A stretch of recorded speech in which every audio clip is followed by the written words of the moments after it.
ਇਸ ਇਸ਼ੂ ਨੂੰ ਲੈ ਕੇ ਜੋ ਕੈਨੇਡਾ ਦੀਆਂ ਬਹੁਤ ਸਾਰੀਆਂ ਸਿੱਖ ਸੰਸਥਾਵਾਂ ਨੇ ਕੈਨੇਡਾ ਦੀ ਸਰਕਾਰ ਨੂੰ ਬੇਨਤੀ ਕੀਤੀ ਸੀ ਵੀ ਜਿਹੜੀ G8 ਸਮਿਟ ਹੋਣੀ ਆ ਉਹਦੇ ਵਿੱਚ ਭਾਰਤ ਦੇ ਪ੍ਰਾਈਮ ਮਿਨਿਸਟਰ ਮੋਦੀ ਨੂੰ ਨਾ ਸੱਦਿਆ ਜਾਵੇ।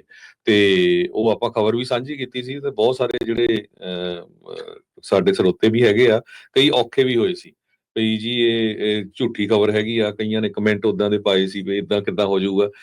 ਹੁਣ ਓਪਨਲੀ ਇਹ ਆ ਰਿਹਾ, ਹੁਣ ਭਾਰਤੀ ਸਰਕਾਰ ਇਹ ਕਹਿ ਰਹੇ ਨਹੀਂ ਜੀ ਨਰਿੰਦਰ ਮੋਦੀ ਦੇ ਕੋਲ ਸਮਾਂ ਨਹੀਂ ਹੈਗਾ, ਉਹ ਬਿਜ਼ੀ ਹੈਗੇ ਇਸ ਕਰਕੇ ਨਹੀਂ ਜਾ ਰਹੇ। ਜਦ ਕਿ ਉਹ ਹਰ ਵਾਰ ਜਿਹੜੇ ਆ G8 ਜਿਹੜੀ ਸਮਿਟ ਹੁੰਦੀ ਹੈਗੀ ਆ ਉਸ ਦੇ ਵਿੱਚ ਹਾਜ਼ਰ ਹੁੰਦੇ ਹੈਗੇ ਆ।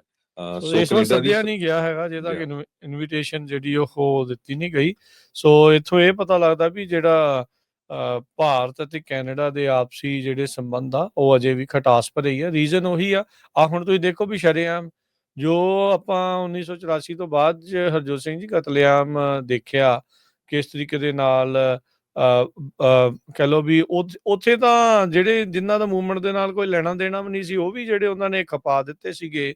ਜਿਹੜਾ ਹੁਣ ਇੱਥੇ ਬਾਹਰ ਕੋਈ ਮਾੜਾ ਮੋਟਾ ਬੋਲਦਾ ਵੀ ਆ ਤੇ ਉਹਨੂੰ ਸ਼ਰੇਆਮ ਜਿਹੜਾ ਅਸੈਸੀਨੇਟ ਕੀਤਾ ਜਾ ਰਿਹਾ, ਕਤਲ ਜਿਹੜੇ ਆ ਉਹ ਕੀਤੇ ਜਾ ਰਹੇ ਆ। ਸੋ ਗੈਂਗਸਟਰ ਵੀ ਕਿਹੜੇ ਕਰ ਰਹੇ ਆ, ਜਿਹੜੇ ਸਿੱਧੇ ਇੰਡੀਅਨ ਸਟੇਟ ਦੇ ਨਾਲ ਜੁੜੇ ਹੈਗੇ ਆ। ਸੋ ਇਹ ਇੱਕ ਸਿਚੁਏਸ਼ਨ ਬੜੀ ਬੈਡ ਚੱਲ ਰਹੀ ਆ।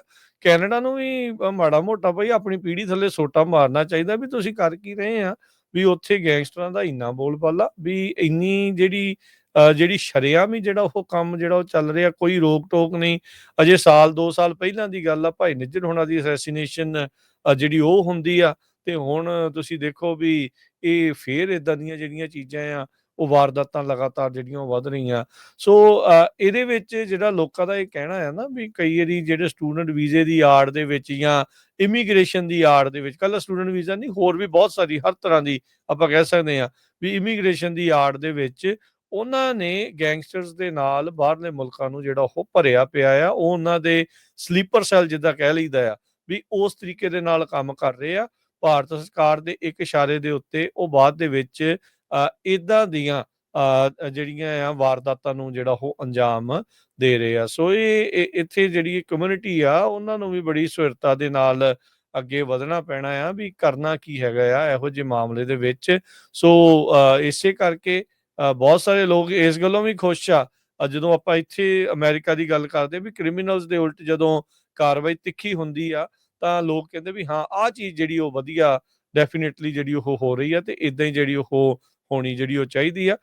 ਸੋ ਇਸੇ ਕਰਕੇ ਜਿਹੜਾ ਆ ਹਰਜੋਤ ਸਿੰਘ ਜੀ ਇਸ ਟਾਈਮ ਇਹ ਮਾਹੌਲ ਜਿਹੜਾ ਬਣਿਆ ਪਿਆ। ਪਰ ਕੈਨੇਡਾ ਨੂੰ ਡੈਫੀਨੇਟਲੀ ਆਪਣੀ ਅਪਰੋਚ ਗੈਂਗਸਟਰਸ ਦੇ ਨਾਲ ਕਿੱਦਾਂ ਨਜਿੱਠਣਾ ਆ, ਕਿਵੇਂ ਇਹਦੇ ਵਿੱਚ ਕਾਰਵਾਈ ਜਿਹੜੀ ਉਹ ਕਰਨੀ ਆ, ਉਹ ਜ਼ਰੂਰ ਅੱਗੇ ਕੰਮ ਵਧਾਉਣੇ ਚਾਹੀਦੇ ਆ।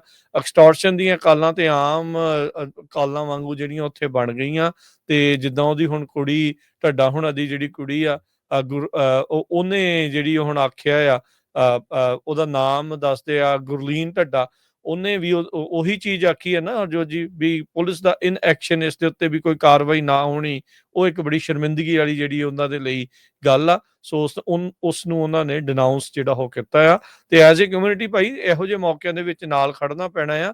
ਅੱਜ ਹੀ ਉਹਨਾਂ ਦੀ ਵਾਰੀ ਹੈ, ਕੱਲ ਨੂੰ ਕਿਸੇ ਹੋਰ ਦੀ ਵੀ ਐਕਸਟੋਰਸ਼ਨ ਵਾਲੇ ਦੀ ਵਾਰੀ ਜਿਹੜੀ ਉਹ ਆ ਸਕਦੀ ਹੈ। ਸੋ ਇਹ ਡੈਫੀਨੇਟਲੀ ਉੱਥੇ ਦੀ ਸਥਿਤੀ ਨੂੰ ਚੇਂਜ ਕਰਨ ਦੇ ਲਈ ਲੋਕਾਂ ਨੂੰ ਆਪ ਇੱਕ ਵੱਡੀ ਮੁਹਿੰਮ ਚਲਾਉਣ ਦੀ ਜ਼ਰੂਰਤ ਹੈਗੀ ਆ। ਤੇ ਹਰਜੋਤ ਸਿੰਘ ਜੀ ਅਗਲੀ ਜਿਹੜੀ ਗੱਲ ਆਪਾਂ ਕਰਦੇ ਹਾਂ, ਜਿਹੜੀ G7 ਸਮਿਟ ਵਾਲੀ ਗੱਲ ਨੂੰ ਥੋੜਾ ਜਿਹਾ ਆਪਾਂ ਹੋਰ ਐਕਸਪੈਂਡ ਕਰਦੇ ਜਾਈਏ ਵੀ ਕਾਫੀ ਕੁਛ ਜਿਹੜਾ ਉਹ ਚੱਲ ਰਿਹਾ ਆ।